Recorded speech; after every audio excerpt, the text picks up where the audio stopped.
Good morning, Rob. Oh, you're muted. Yeah, good morning. Good morning. Happy New Year. Yeah, how you doing? I'm all right. Yeah, no complaints. Hi guys. Hello, hi Good. David. Good Happy morning. New You Year. survived the cold, no problem? I am? I had a cold. No, the cold. Oh, the cold.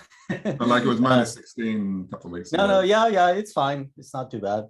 We have very little reason to leave the house, so it's all right.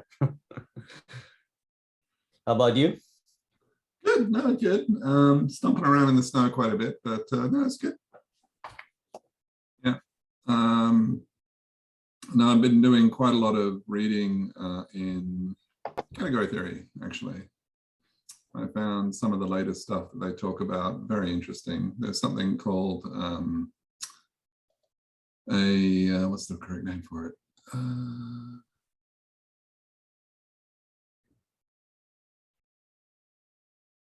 It'll come to me anyway. Basically, the idea it's essentially the categorical version of machine learning, where you have something called a forgetful functor, which takes information from a generative model and then generates some output from that. That's forgetful, right? Because when you generate a representation, you lose information. And there's this idea in category theory where you can kind of go up to the model level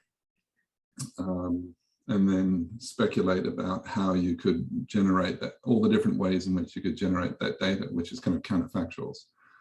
So we typically in causal inference see counterfactuals as being something that's generated from a structural causal model, a single structural causal model. Oh, here's Rose, excellent. Oh, wait a minute. It's called, what the hell is it called?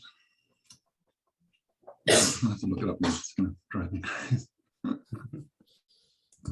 1 sec. No, but it's great that you're keeping up with all the category theory stuff. I wanted to see where you go. Like, Yeah. I guess I didn't have the patience to keep up with it, but I want to see if someone did, what happens. Okay, well, I'm getting transform into a higher form or something. It's really interesting. It's a very, very elegant science, I must admit. Sorry, 1 sec. Slowly getting there. Hi, Rose. How are you? Are you there? You seem On mute. Hi guys, good morning. I'm Morning. gonna stay off video. I have been really sick all week. no. Yeah. I just woke up. Is it COVID?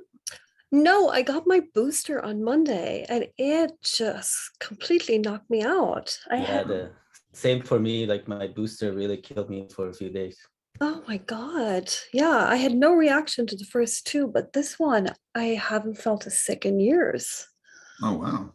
Okay. Yeah, I had the same reaction. Yeah. It's not good. Not good at all. I'm very sorry to hear that. Well, I get my booster soon. Yeah, might want to budget a little time afterwards. Be prepared. Adjunctions, that's the word I was looking for. Yeah, it's called an adjunction. Junction. Yeah, so I was just rattling on about my kind of work over the Christmas break was, I can spend a couple of minutes on it if you're interested. Basically, in Kant's critique of pure reason, he presents a bunch of categories himself. Let me bring that up.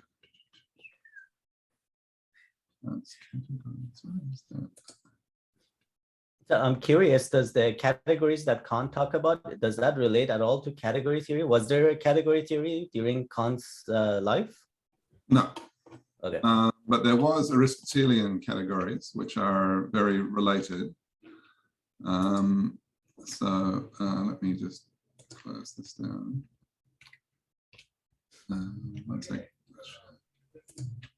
Oh, hang on, sorry. Oh, God, YouTube just will not shut up. All right. Okay, so this one. Yeah, so I've been spending a lot of time on this one here, which is,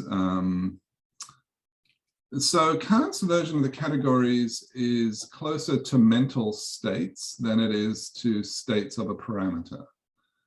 So what he's trying to get at, I believe, is that we are either in a state of a universal judgment, particular judgment, single judgment. I'll talk about what that is in a moment, but he's not saying that some parameter value P is 0, 1, or 2. That's not what he's getting at. He's actually getting at, we can be in one of 3 mental frames, if you will.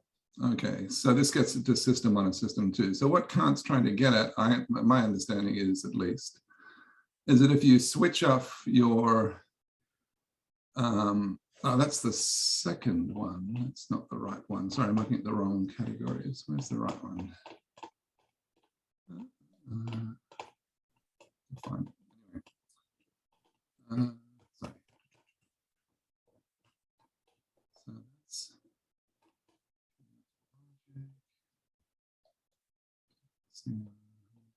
this one. Sorry, of quantity, unity, plurality, and totality. Sorry, I was misspeaking. So let's talk about totality first. So totality in Kant's understanding, as I understand Kant, is when we switch off system 2 and we're just essentially listening to system 1. So when you wake up in the morning before you've reconstructed where you are and what's going on, when you're kind of half asleep, there's a very famous saying in science where you make all your great discoveries in the bath, the bedroom, or, you know, when basically when you're essentially switched off system 2 and you're kind of just existing in a very, very primal state. So that's what he's getting at with totality. And then when you get to plurality, what he's talking about is this, where you have a number of things around you that you are considering. Each of them is having an influence on you, and you can move between them easily, but you are aware of things around you and you have a model of the world.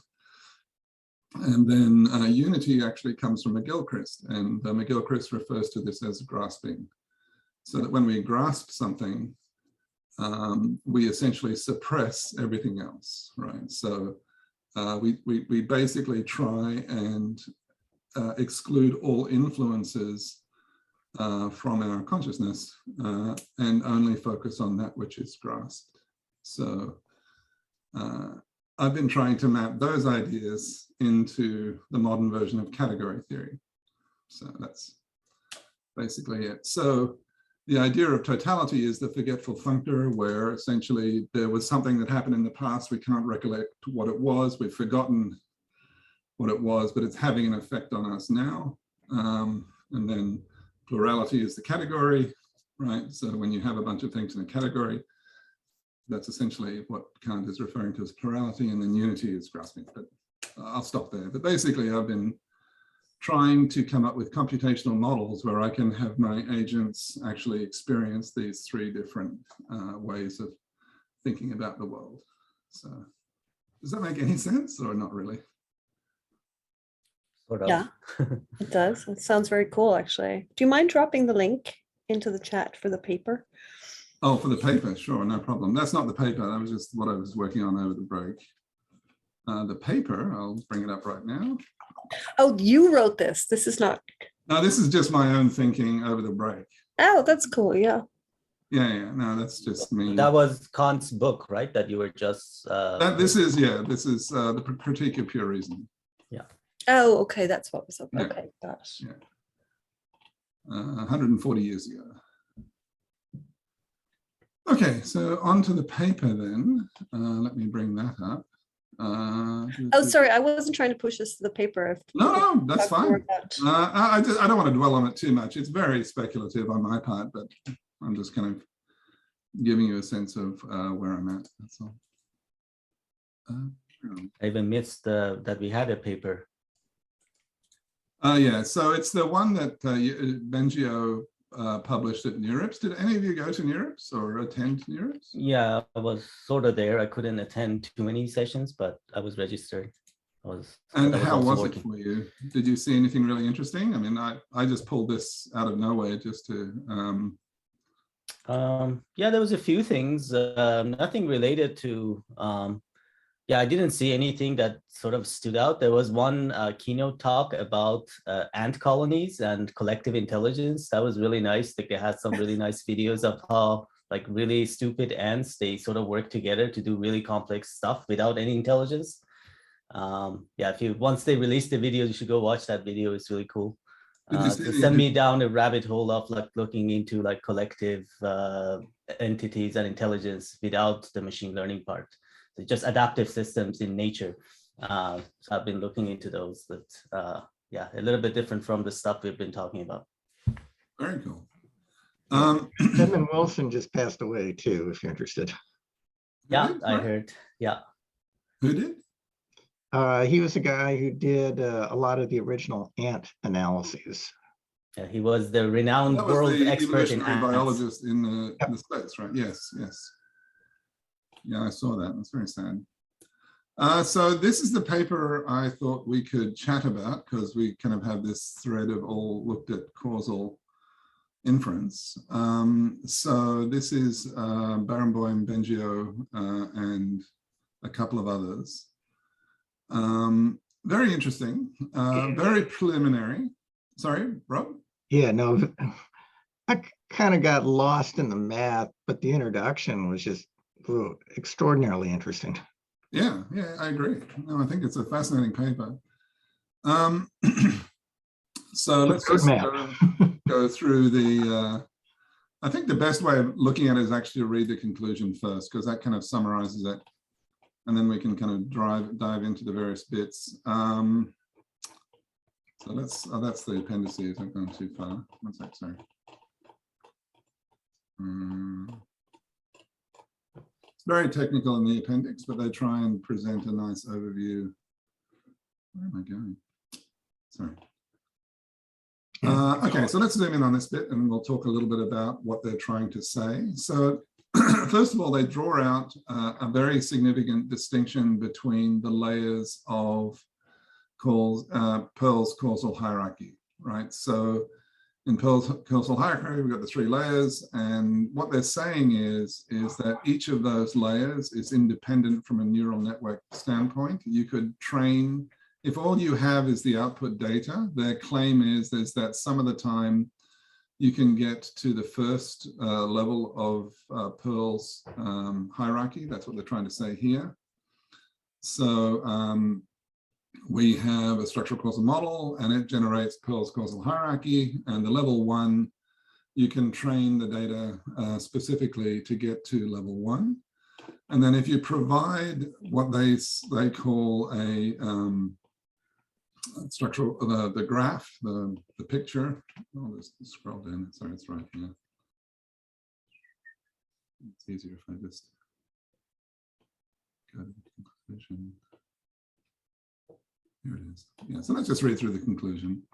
So they introduce the idea of a neural causal model, which is a subset of structural causal models. Once again, I think the underlying premise here is to try and make at least some aspect of causal inference learnable through backprop. I think that's their goal. And they've identified a subset where you can do this. So cluster and blah, blah, you can read it too. And so they try and make the distinction between expressivity and learnability, which I didn't really get, but it's very interesting. And they have a new kind of inductive bias, which is, so their claim is that neural networks can optimize parameter values, but they can't represent structure well yet, right? So there are problems with representing structure in neural networks, and this is talked about extensively again in category theory. What do you mean by structure? So the categorical definition of structure means that you preserve the relationships between things after the transformation. So if I have 2 things here that have a relationship, okay, and then I map those things into some representation of those 2 things, if you lose the relationship between them, then you haven't preserved structure. But if you can preserve the relationship between the things, so that it still exists after the transformation, then So I think the claim there's a is- lot of newish work in neural networks that actually try to get at that. There's the equivariant neural network, which exactly tries to do that. And then there's also graph neural networks, which you can put in specific relations right, between but entities. the graph neural networks, as I understand it, is that the graph models are actually defined a priori, right? They're Yes. not actually a result of the training. They actually affect the training, but the training is on the parameter values, not on the structure. Is that true? I could be wrong. I think it's mostly true. Yeah, the structure is, I mean, in a sense, right? Because you can still learn the edge between the two nodes, right?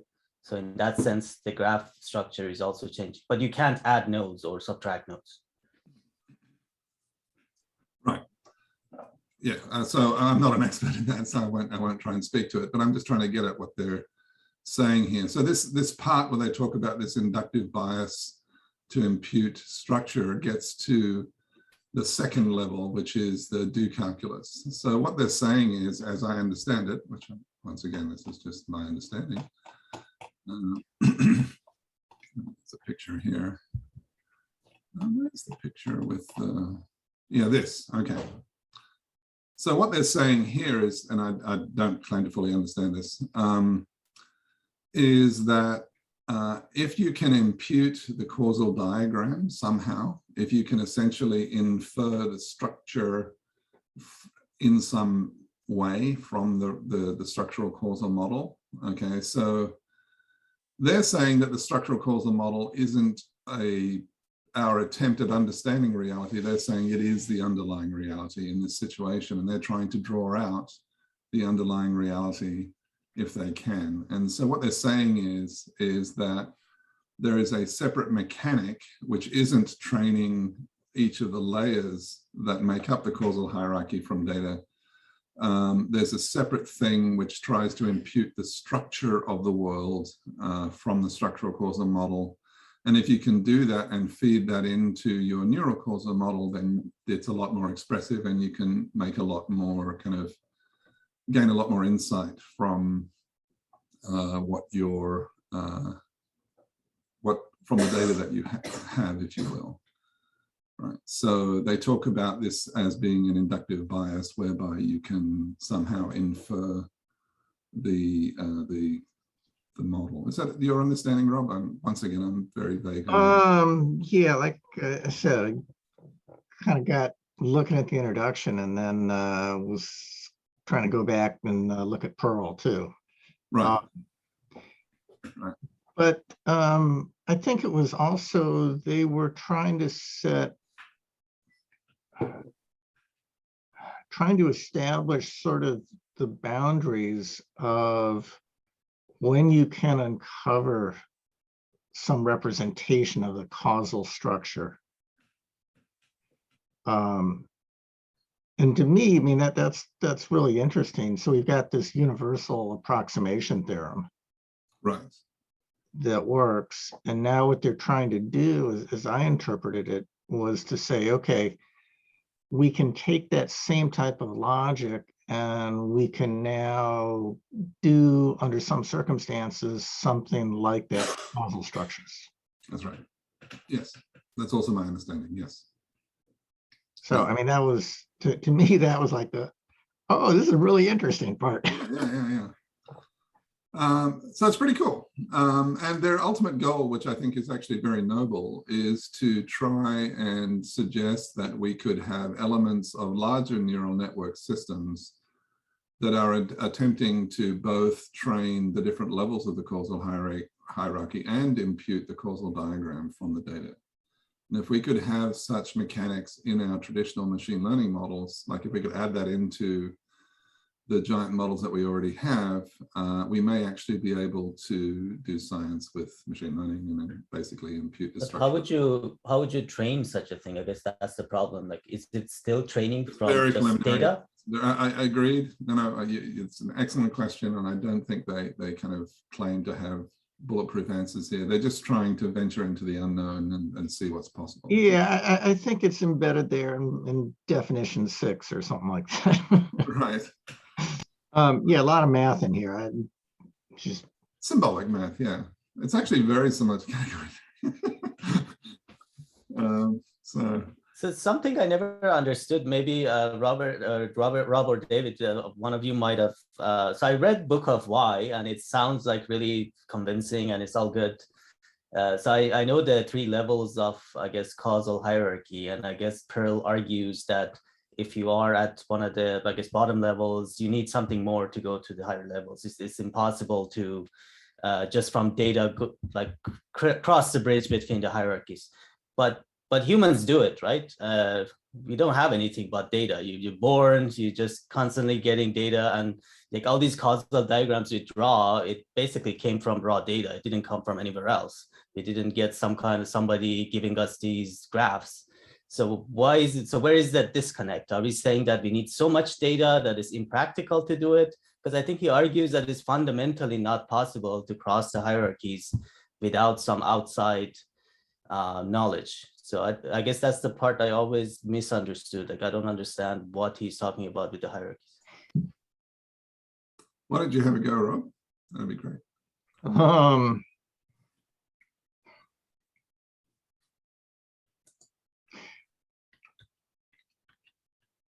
Yeah, I guess, I mean, again, what I got out of the paper was was a sense of,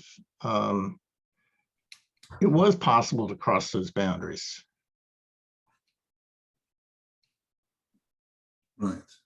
But this is not even, I guess, about this paper, right? Like he argues in general, like if you have a data set and a whatever deep learning model, you can't cross those boundaries. You need something else. But I guess I'm just trying to understand how humans are different from some kind of neural network. It doesn't have to be like exactly the same, some biological learning machine, and then a bunch of raw data. How are we any different than that? Well, a little off topic here, but there was actually a really interesting TWIML talk kind of addressing that recently.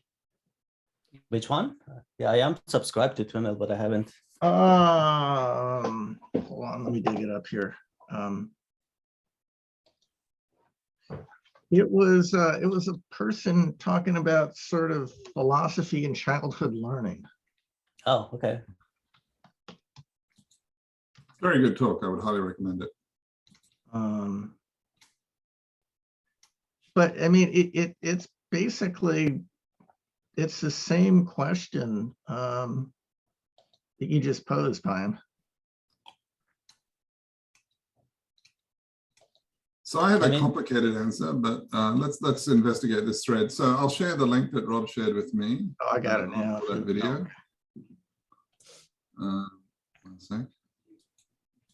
So here's the link. Oh, Rob's already posted. There we go. Yep, there you go. So Kant was very clear on this. So Kant is, and I was trying to find the quote, I couldn't. He basically sounds like Pearl when he says that you cannot, like, it's not a cause unless it's a priori. Right? Causes don't emerge from experience. They don't. Real causes don't. Like they have to have existed always as kind of the structure of the world itself. That's fine. But we learn the causes by interacting with the world, right? Like us learning the causes and where the causes come from are two separate questions. It's a very complicated answer to that. So I can have a shot at my answer, or we can leave it for another time. It's fine. So my answer revolves around when we experience the world, our bodies experience the world, and our bodies have mechanics in the cells which can, given some stimulus, turn that into a what's called a transcription factor, which can in fact then trigger the expression of a particular kind of gene. So, so a protein is generated when we experience something in the world. That's a kind of memory, if you will, an evolutionary memory. So when we get into a situation where we don't know something, it's possible that our confusion might lead to the expression of a certain protein that leads our thought processes in a particular direction. So what I'm trying to get at is that the advantage we have over, say, a reinforcement learning robot in AI is we have 4 billion years of experience built into our DNA. And that experience is a kind of memory. And that memory is actually one of the key factors in how we can learn so quickly. Is that when we encounter certain situations, those situations lead to a kind of biological response that points us in a better direction as to where we might be able to go in learning that thing. That's my kind of I think that's fair. No, I'm on board that there is some structure in the brain that's a result of evolution and it's helping us figure things out faster without having to learn it. That I get, but I'm just thinking from a theoretical, presumably like the first human that walked the earth didn't have a lot of this stuff, or whenever the brain started evolving. I don't think it's actually a neural structure. I think it's much more primitive than that. Okay, yeah, I mean, whatever it was, it learned these causal structure maybe over millions of years just from raw data. So I'm just saying there shouldn't be any theoretical thing that's saying these are like levels that you cannot cross, because obviously it was crossed at least once. Fair enough. No. I mean, from practical perspective, it makes sense to do it this way, right? Because we don't have millions of years to wait for our models to start working. But from a theoretical perspective, I think this is just a construct that's artificial, that's just meant to maybe make things go faster. So I don't think there's any hierarchy. I guess that's my point. It's just something we need to impose to make things maybe faster for practice. Or the hierarchy should arise naturally from the lowest level to the highest level with just more interactions. It is possible I'm totally miscategorizing what Pearl was saying with the hierarchies, but. So I did get a kind of a negative sense from this paper, which I'll share with you, is that a little bit I got the sense that, when in possession of a hammer, everything starts to look like a nail. And Yoshua Bengio has a very powerful hammer. And I think he's just trying to see what nails he can hit with it. And so he's trying to see if we can use neural networks with Barenboim's help, who's very capable. I think they're trying to explore if we can somehow wind neural networks into this causal framework, which was essentially disjoint from neural networks up until now, basically, my understanding. I think it's a great program, right? Because I think causal inference, the way it is not, it has, I guess, limited utility, right? Is you can't apply it. Like, it's not very useful unless you're talking about treatment effects of like a, there's a great conversation between, I don't know if you guys saw it on YouTube, between Stephen Wolfram and Judea Pearl. So they have like a 3-hour interview that just came out a couple of days ago. You should check it out. And then, so Stephen Wolfram is trying to reconstruct all the laws of the universe from these graph structures. He was trying to understand how that relates to Judea Pearl's like graphs. And it's a lot of interesting arguments and back and forth where Judea Pearl keeps correcting Wolfram that you're wrong. And so it's interesting. Like at least the first hour is interesting. And then they got into like a biography of Judea Pearl, and then I kind of I couldn't listen for 3 hours, but it's interesting. Do you have the link to it? Yeah, I can find it.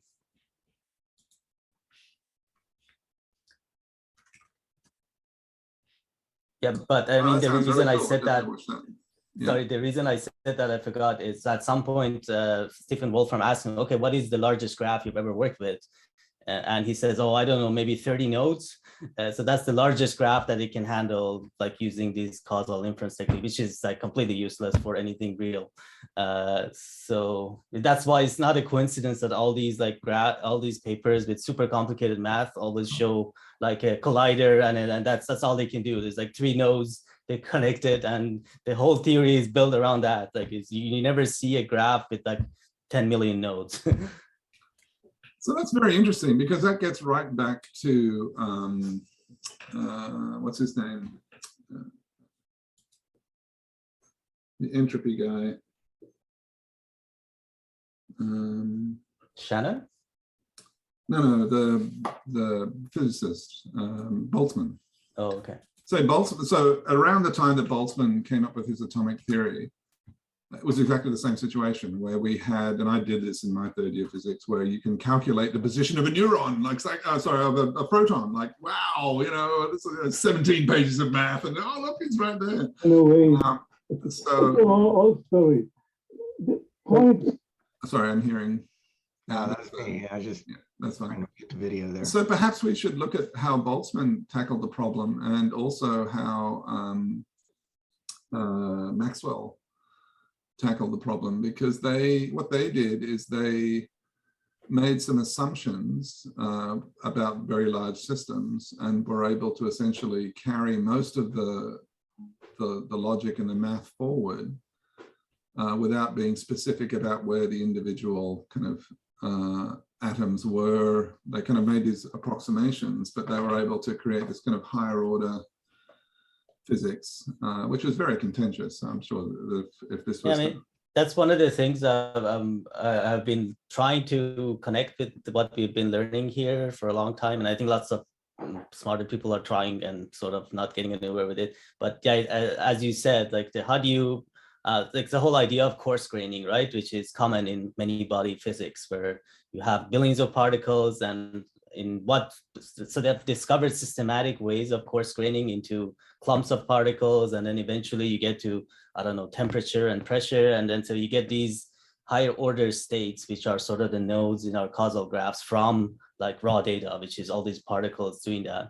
And as far as I know, in physics, the only case that it was like actually successful is in the case of like renormalization, where you could basically, I think this relates to category theory as well. It's you can relate your theory at a larger scale to your theory at a smaller scale by just some scaling law, where you can just basically say there is this complicated, maybe exponential scaling law, but when you apply it, then basically these two are identical. And then you keep doing that until you get to the level of reality that you care about, like temperature, as opposed to the position. But that works for very specific kinds of system where you could define this aggregation, the scaling. There's like this self-similarity where the scaled version of your model still obeys the same rules. But I think in economics is an astoundingly good example of this working very well. I mean, Rob's taught me so much about economics over the last. Yeah, I think renormalization is used in economics. I'm not familiar with it, but I think that I've heard of people using that in economics as well. But if somebody could figure out a way to generally apply it to like other ways of renormalizing a system without just scaling like simple ones, I think that's the trick. And I think that goes to Rose's point that she brings up as well, that how do we know that this particular category we picked is the right one? And it's not limiting us from seeing other categories or other nodes in our graphs. And that goes back to, I guess, what questions you're asking. So if you change your question and you go back to the raw data and you had a system for aggregating to higher and higher scales to answer that question, I think you will end up with different nodes in your graph to answer that. But to generally get at that, I think that's a very complicated problem that I think probably goes way beyond what people can do now. Very cool. Any comments, Rose? You're stoically there in the background. Hi, yeah, sorry, I'm just listening. Yeah, I didn't read the paper. And so I think I agree with everything you guys are talking about. It's like, what's the a priori? And I think what's interesting about the paper from my perspective is that all of this seems relatively easy when you're just observing, but as soon as you start taking intervention, that's then when you start to break your model, right? Because things happen as a result of the interventions you're taking, and you start to get the data drift.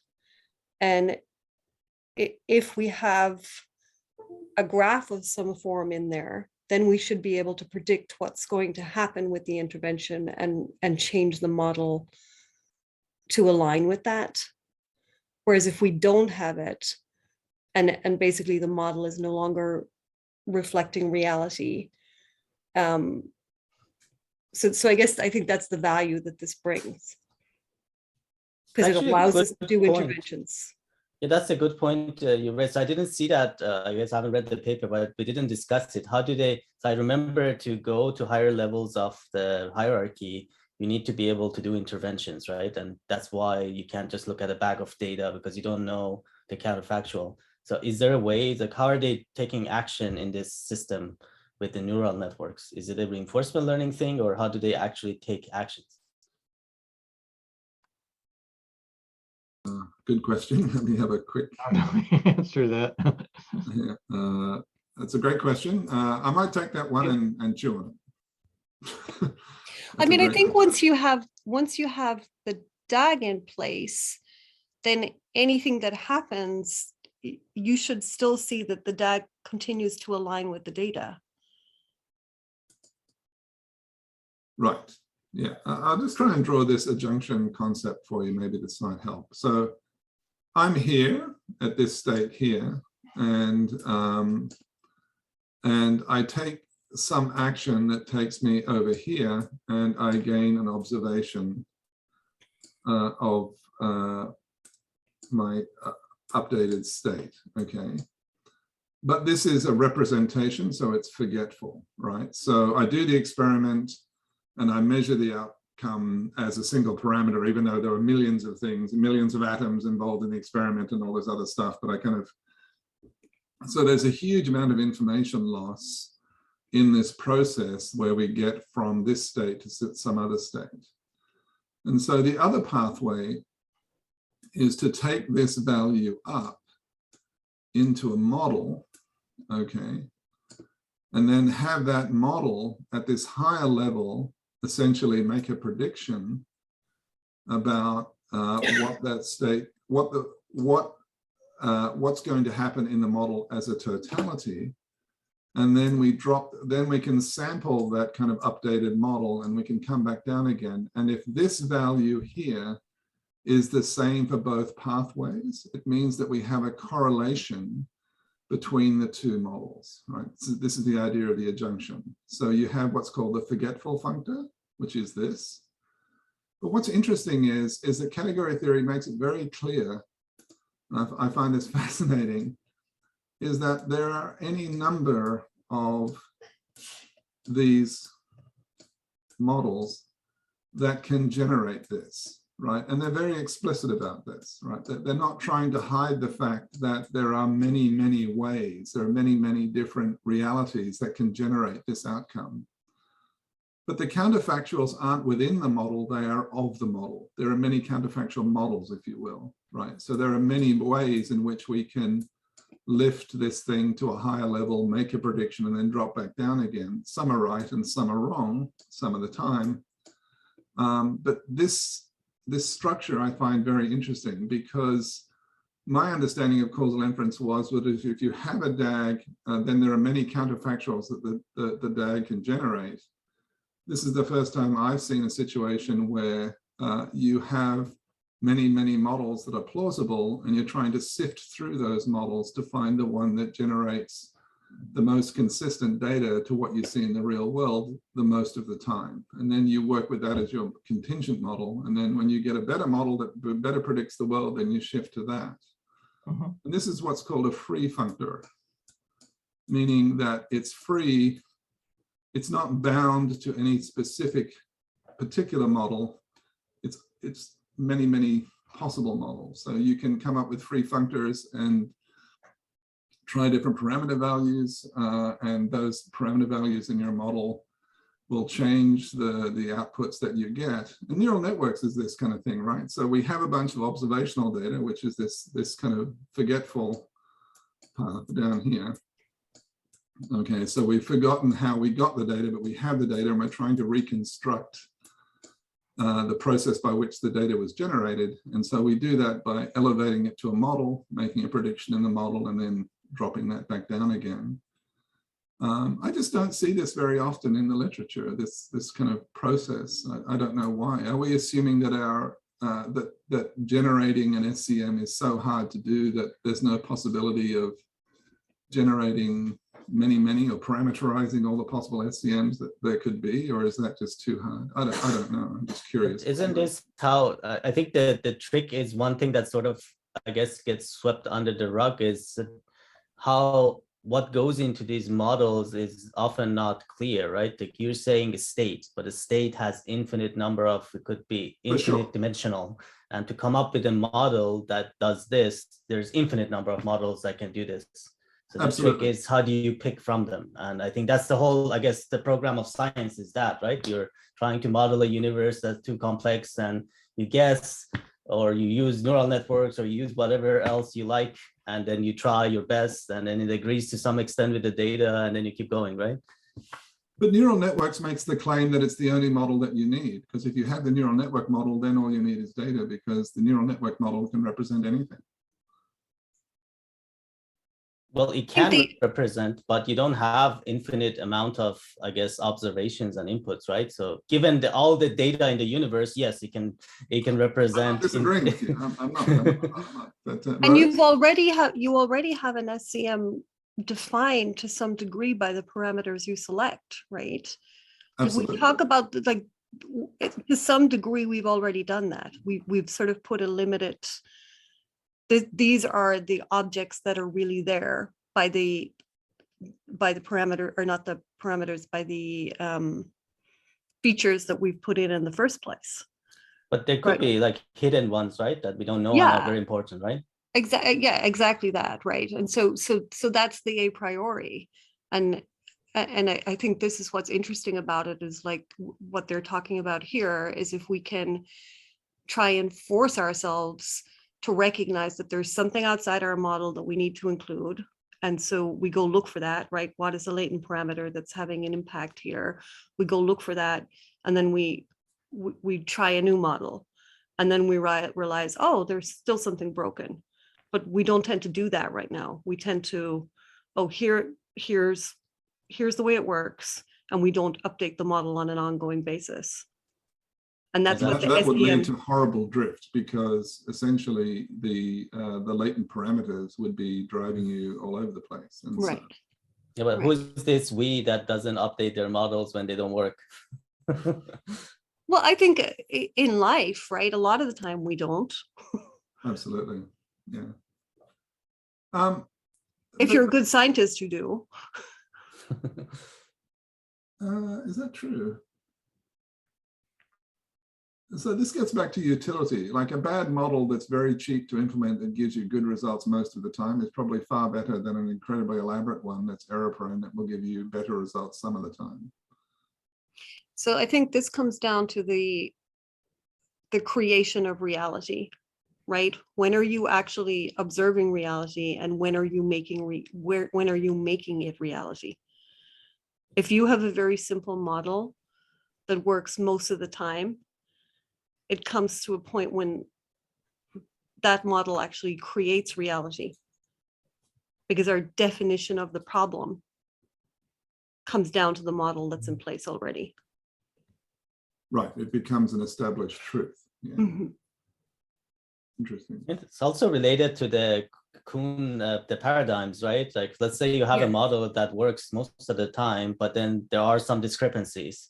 But there's not enough discrepancies for you to throw away the whole model. But presumably there could be another model that's different in every possible way. All the primary things are different, all the observations are different, and then it fixes that problem. And I think there's probably infinite number of these models, as you were showing in your diagram.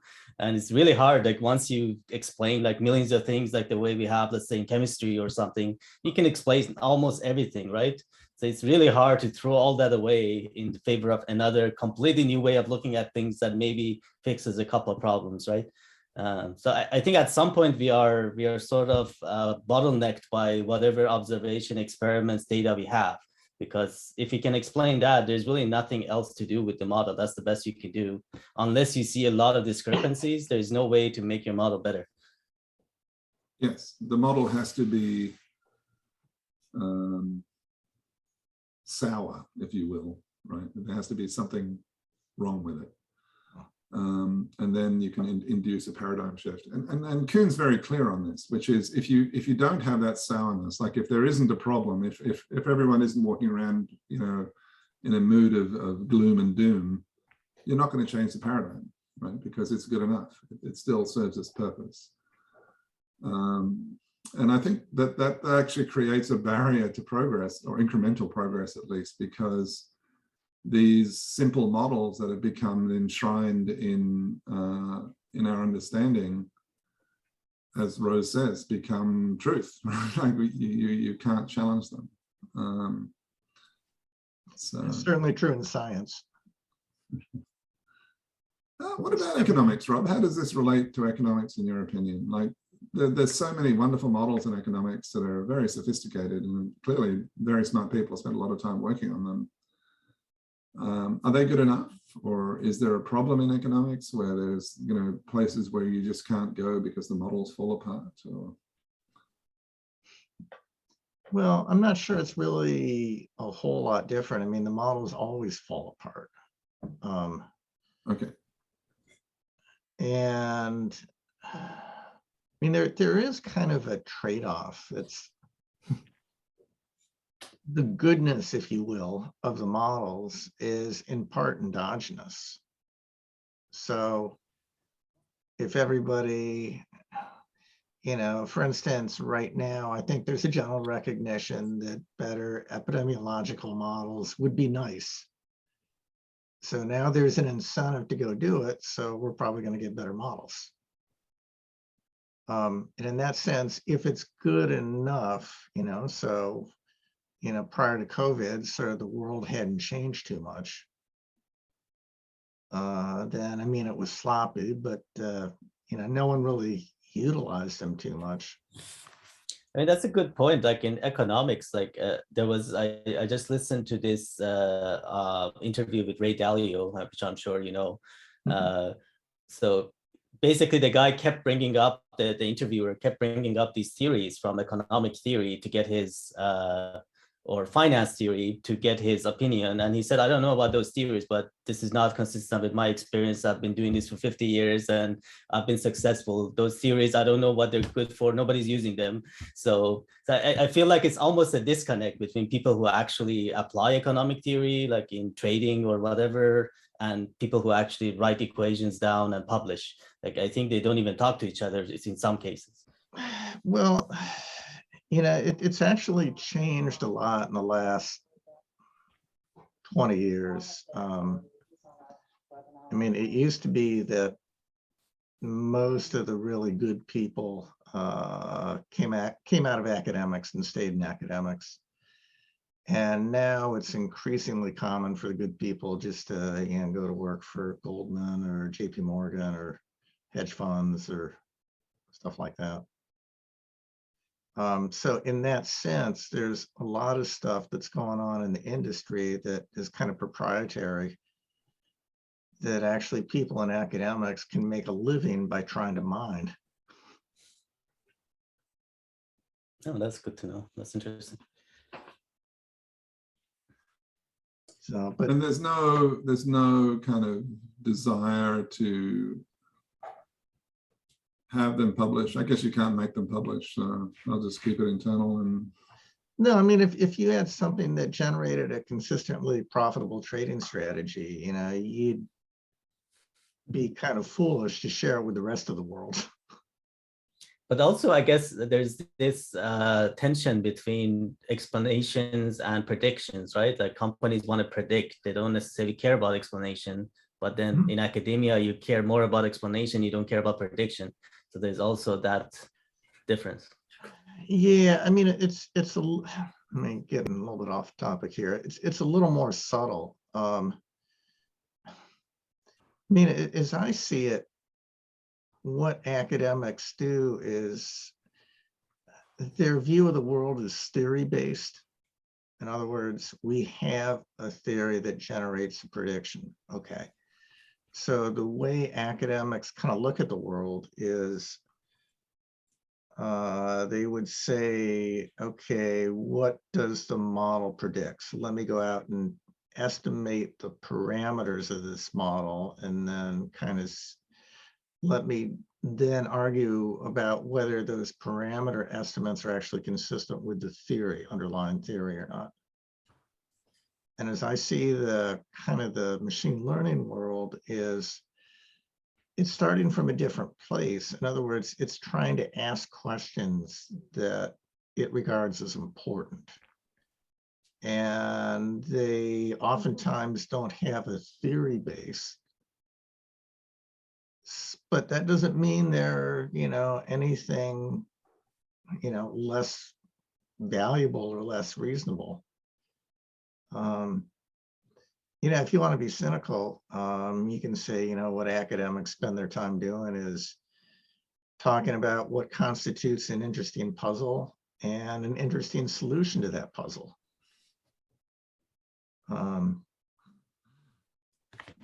But, having said that, there's a huge amount of progress that that approach has yielded, certainly in, engineering in that kind of space, medicine.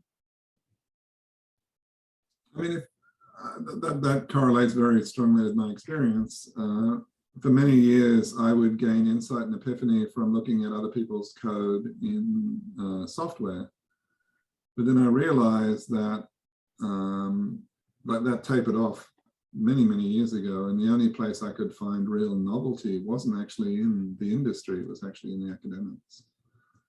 And so I think that the academic approach, even in spite of Kuhn's kind of cynical view of scientific progress, does yield true benefit, and I'm very positive about that.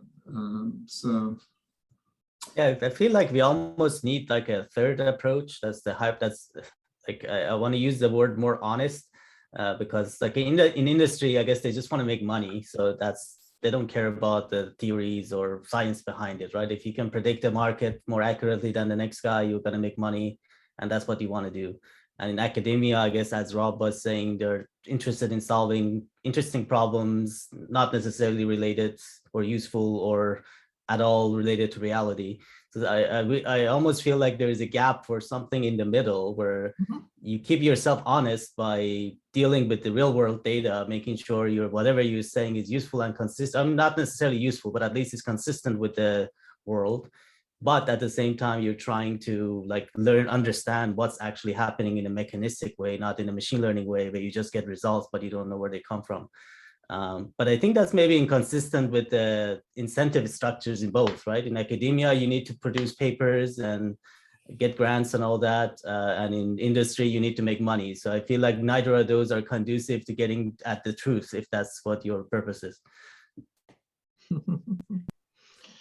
Well, the solution to that is, make your own startup. Yeah, but then you'll be incentivized to make money, right? To stay alive. Like you can't do that without money, right? Yeah, I mean, that is a constraint. And at some point, sort of professional recognition from, I mean, that's really, that's one of the fundamental things academics have to offer, right? It's sort of a pat on the back. I mean, you get, some famous, Bengio or, some Nobel Prize winner say, hey, David, Pime, Rose, yeah, you guys are smart, okay? Yeah, that's sort of kind of the reward structure academics has to offer. And many of us kind of fall victim to that too. Like, oh, okay, I mean, it kind of makes us, it makes us feel good.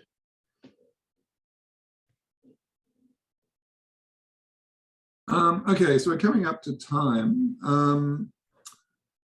Where would you like to go? What are you interested in? Do you have any, should we all listen to this discussion between Wolfram and Pearl perhaps and discuss that next time? Would that be a kind of a good next get together? I would love to do that. I'm game. Yeah, you can try. I mean, I don't know if it's going to be everyone's cup of tea, but you're welcome to try. I think you need to go back and forth a lot because they jump. I mean, some of it is not really relevant, but it's like 3.5 hours, right? So you got to pick your battle. The other would be to take the video that Rob shared from TWIML and actually look at the paper, or I could dig through her academic narrative and see if I could find an interesting paper from that, and we could look at that. The other one might be the ant intelligence one. I think all of those are really, really interesting. So I'm happy to do the homework. I've got the time and I have the interest, so I'm happy to kind of dig in. Any biases, preferences, Rose? I'm liking the Pearl Wolfram. That's probably what I would go to after this anyway.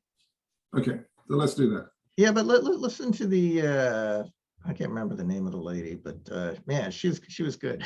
Alison Gopnik. I completely agree.